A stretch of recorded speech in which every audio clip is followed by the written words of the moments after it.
Hello, പുതിയൊരു വീഡിയോയിലേക്ക് എല്ലാവർക്കും സ്വാഗതം. ഇന്നത്തെ വീഡിയോയിൽ നമ്മുടെ മാസ്റ്റർ ബെഡ്റൂമിൻ്റെ കുറച്ച് ഡീപ്പ് ക്ലീനിങ് ആണ് കേട്ടോ കാണിക്കുന്നത്.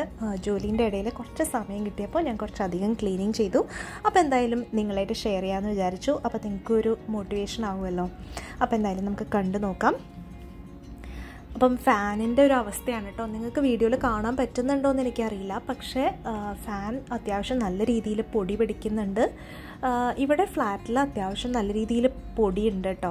അപ്പം നമ്മളുടെ ആ ഡോറാണെങ്കിലും ബാൽക്കണിയിലേക്കുള്ള ഡോറാണെങ്കിലും ഫുൾ ഓപ്പൺ ആണല്ലോ. അപ്പം അതിൽ കൂടെ തൊട്ടപ്പുറത്തെ പണിയൊക്കെ നടക്കുന്നത് കൊണ്ട് തന്നെ നല്ലപോലെ പൊടിയാവുന്നുണ്ട്. അപ്പം അത് മസ്റ്റായിട്ട് ചെയ്യണം. പിന്നെ അത്യാവശ്യം സാധനങ്ങളെല്ലാം തന്നെ ഒന്ന് അങ്ങോട്ടും ഇങ്ങോട്ടും ഒക്കെ മാറിയൊക്കെ എടുക്കുന്നുണ്ട്. അപ്പം എന്തായാലും ഈ ഒരു റൂം വെച്ച് അങ്ങ് ചെയ്യാമെന്ന് വിചാരിച്ചു. അത്രയുള്ളൊരു സമയം എനിക്ക് കിട്ടിയിട്ടുള്ളൂ കേട്ടോ.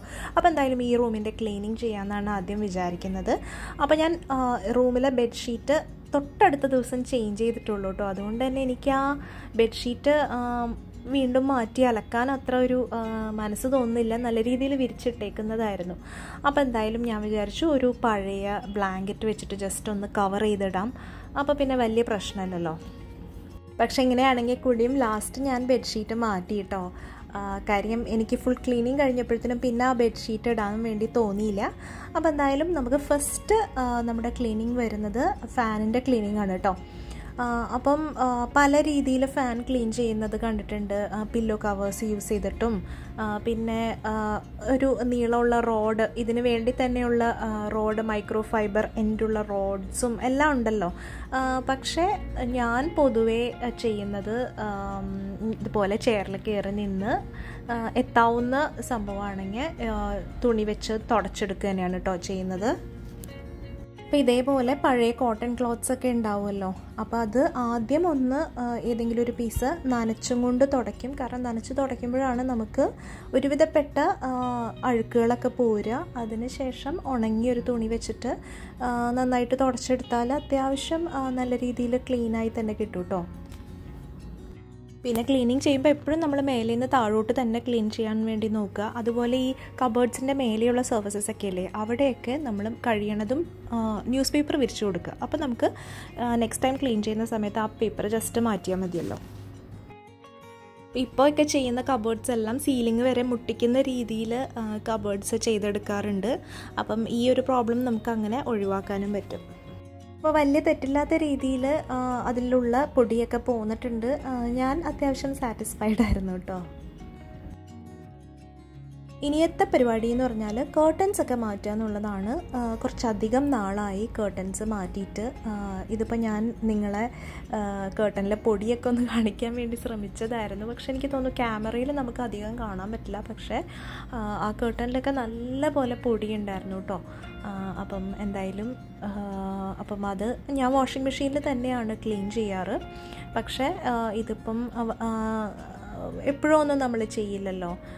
നമുക്ക് നല്ലപോലെ പൊടിയായി എന്ന് തോന്നുമ്പോഴും അല്ലെങ്കിൽ ഇപ്പോൾ നോമ്പിനോടനുബന്ധിച്ച് അങ്ങനെയൊക്കെയാണല്ലോ നമ്മൾ മെയിൻലി കേർട്ടനൊക്കെ വാഷ് ചെയ്യുക. ഒരു വർഷത്തിൽ വളരെ 1-2 പ്രാവശ്യം അല്ലെങ്കിൽ 2-3 പ്രാവശ്യമൊക്കെ തന്നെയല്ലേ കഴുകാറുള്ളൂ. അതിൽ കൂടുതലൊന്നും നമ്മൾ കഴുകാറില്ലല്ലോ അല്ലേ. അപ്പോൾ ഞാനിത് കഴുകുന്ന സമയത്ത് ഈ കേർട്ടൻ്റെ റൗണ്ടിലുള്ള റിങ്സാണ് കേട്ടോ. അപ്പം അതിൽ ഒരു തുണി വെച്ചിട്ട് ടൈ ചെയ്തതിന് ശേഷമാണ് നമ്മൾ വാഷിംഗ് മെഷീനിൽ കഴുകുന്നത്. അതാകുമ്പോഴത്തേനും ആ റിങ്സ് ഒന്നും ഇങ്ങനെ സെപ്പറേറ്റഡ് ആയിട്ട് പോവാതെ കിട്ടും. അപ്പം അതൊരു ടിപ്പാണ് കേട്ടോ. ഇനിയിപ്പോൾ അടുത്തത് വിൻഡോസൊക്കെ തന്നെ ഒന്ന് ക്ലീൻ ആക്കണം. ഇത് ഞാൻ റെഗുലർലി വീക്ക്ലി അല്ലെങ്കിൽ 2 വീക്സ് ഒക്കെ കൂടുമ്പോൾ ഒന്ന് തുടയ്ക്കാറുണ്ട്. പക്ഷേ നമ്മൾ കേർട്ടനൊക്കെ എടുത്ത് മാറ്റി തുടയ്ക്കുമ്പോഴാണ് ശരിക്കും നമുക്ക് പൊടി മനസ്സിലാവുക. പിന്നെ അതുപോലെ ഈ കമ്പീൻ്റെ അപ്പുറത്തെ ഗ്ലാസ് ഇല്ലേ, അതും പറ്റുന്ന പോലെ നന്നായിട്ടൊന്ന് തുടച്ചെടുക്കും കേട്ടോ.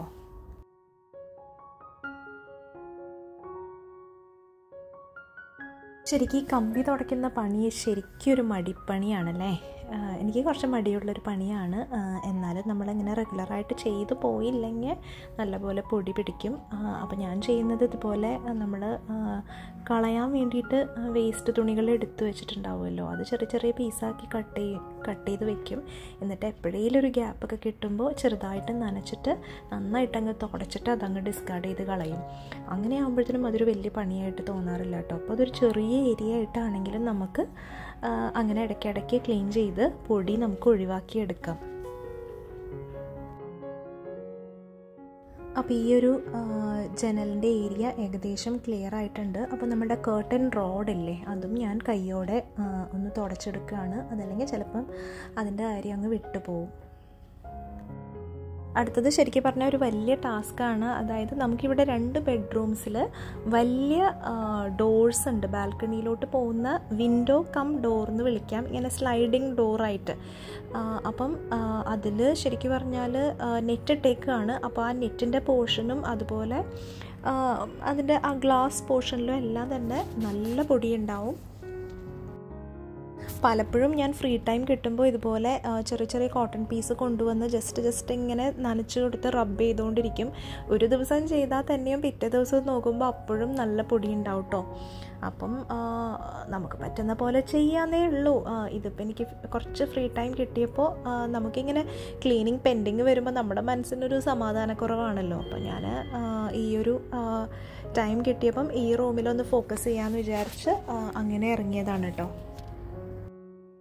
അതുപോലെ ക്ലീനിങ് ചെയ്യുമ്പോൾ ശ്രദ്ധിക്കേണ്ട മറ്റൊരു കാര്യം, കഴിയണതും നമ്മൾ മാസ്ക് യൂസ് ചെയ്യാന്നുള്ളതാണ്. പണ്ട് നമ്മൾ തുണിയൊക്കെ വെച്ചിട്ട് ഇങ്ങനെ കെട്ടി വയ്ക്കുമായിരുന്നു അല്ലേ.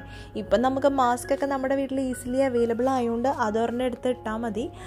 കാര്യം നമുക്ക് ഇപ്പം അലർജി ഇല്ലാത്തവരാണെങ്കിലും നമുക്ക് അപ്പം ഫീൽ ചെയ്യില്ലെങ്കിലും ഒരുപാട് പൊടി നമ്മുടെ ഉള്ളിലോട്ട് പോകും.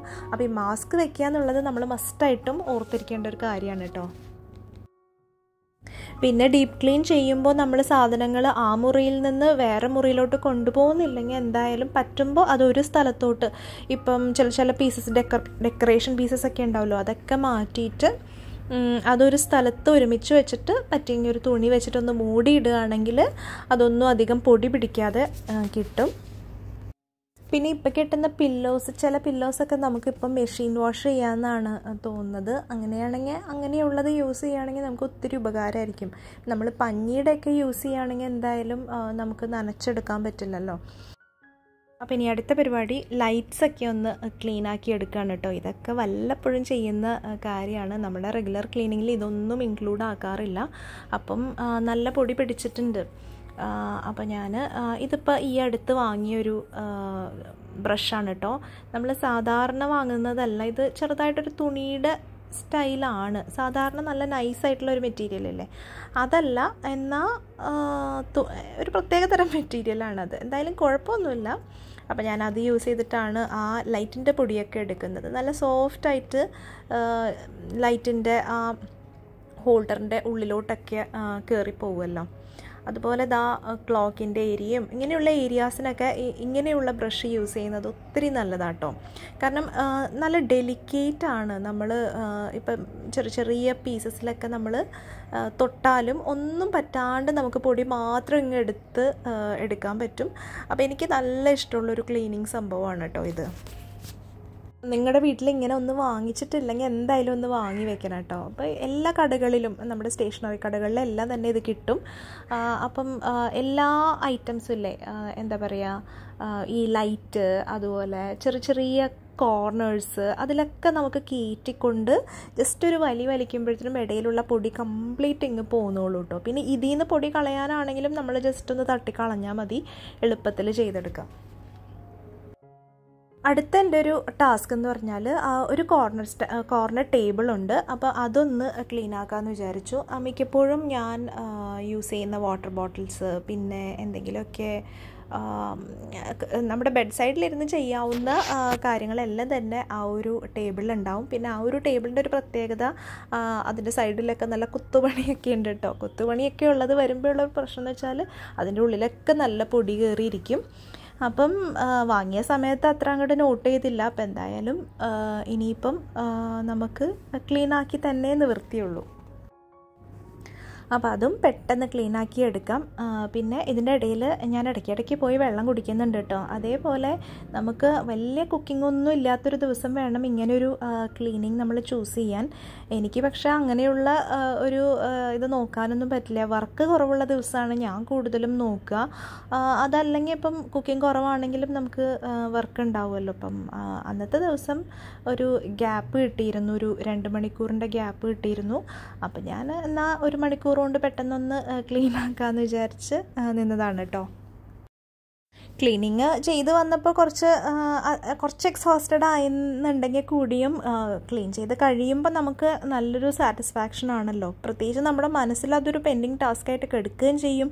വീടാണെങ്കിൽ ഒട്ട് ക്ലീൻ ആവുന്നുമില്ല, നിറച്ച് പൊടി ഉണ്ടാവും. അപ്പം അതൊക്കെ കഴിഞ്ഞ് നമ്മൾ തിരിച്ച് ആ റൂമിലോട്ട് ചെല്ലുമ്പോൾ തന്നെ പുതിയൊരു നല്ലൊരു ഫ്രഷ്നെസ്സാണ് കേട്ടോ. പിന്നെ ഒരു ദിവസത്തിന് നമുക്ക് ആ റൂമിൽ പിന്നെ കേർട്ടൻസ് ഉണ്ടാവില്ല. അപ്പം നല്ല വെളിച്ചമായിരിക്കും, മുന്നത്തേൽ നല്ല വെളിച്ചം ഉണ്ടാവും. മൊത്തത്തിൽ നല്ലൊരു ഹാപ്പി ഫീലിംഗ് ആണ് അങ്ങനെ ഒരു ക്ലീൻ റൂമിൽ നിൽക്കുമ്പോൾ അല്ലേ. അപ്പോൾ അടുത്ത ജോലി എന്ന് പറഞ്ഞാൽ നമ്മുടെ ബെഡിൻ്റെ ഹെഡ് ബോർഡില്ലേ, അത് നല്ലപോലെ ഒന്ന് ക്ലീൻ ആക്കാനുണ്ടായിരുന്നു. അപ്പം ഞാൻ അതിൻ്റെ ക്ലീനിങ് എല്ലാം കഴിഞ്ഞിട്ട് ജസ്റ്റ് വാക്യൂം ഒന്ന് ഓടിച്ചെടുത്തു കേട്ടോ. എന്ന് വെച്ചാൽ എന്തായാലും പൊടിയൊക്കെ ഉണ്ടാവും. അപ്പം അടിക്കുന്നതിനേക്കാളും പിന്നെ എനിക്കും മതിയായി ചൂലെടുത്ത് അടിക്കാൻ വേണ്ടി. അപ്പോൾ ഞാൻ വിചാരിച്ചു വാക്യൂം ചെയ്യുവാണെന്നുണ്ടെങ്കിൽ കുറച്ച് എളുപ്പമുണ്ടല്ലോ. അപ്പം താഴെയുള്ള എല്ലാ ഐറ്റംസും ഒന്ന് മാറ്റി കൊടുത്തിട്ട് നമ്മുടെ റോബോ വാക്യൂമിനെ അങ്ങ് ഓണാക്കി കൊടുത്തു കേട്ടോ. അത് കഴിഞ്ഞ് ഞാനൊന്ന് മോപ്പ് ചെയ്ത് കൊടുത്തു. അപ്പോൾ ഇത്രയും ക്ലീനിങ് ചെയ്തപ്പോൾ എനിക്ക് ബെഡ്ഷീറ്റ് മാറ്റാതെ ഒട്ടും പറ്റുന്നുണ്ടായിരുന്നില്ല. പിന്നെ അതുപോലെ ഈ ഒരു സൈഡ് ടേബിള്, മിററ്, ഇതൊക്കെ ക്ലീൻ ചെയ്യുന്നതും കൂടി ഞാൻ ഇൻക്ലൂഡ് ചെയ്തിട്ടുണ്ടായിരുന്നു. പക്ഷേ ആ വിഷ്വൽസ്, ആ വീഡിയോസൊക്കെ എങ്ങനെയോ മിസ്സായിട്ടോ. അപ്പോൾ അതൊക്കെയാണ് ക്ലീനിങ് വിശേഷങ്ങൾ. നിങ്ങൾക്ക് ഇഷ്ടപ്പെട്ടു എന്ന് കരുതുന്നു. ഇഷ്ടപ്പെട്ടിട്ടുണ്ടെങ്കിൽ എന്നും പറയുന്ന പോലെ ലൈക്ക് ചെയ്യുക, കമൻറ്റ് ചെയ്യുക. അപ്പോൾ പുതിയൊരു നല്ല വീഡിയോ ആയിട്ട് നമുക്ക് ഉടനെ കാണാം. അതുവരേക്കും ബൈ.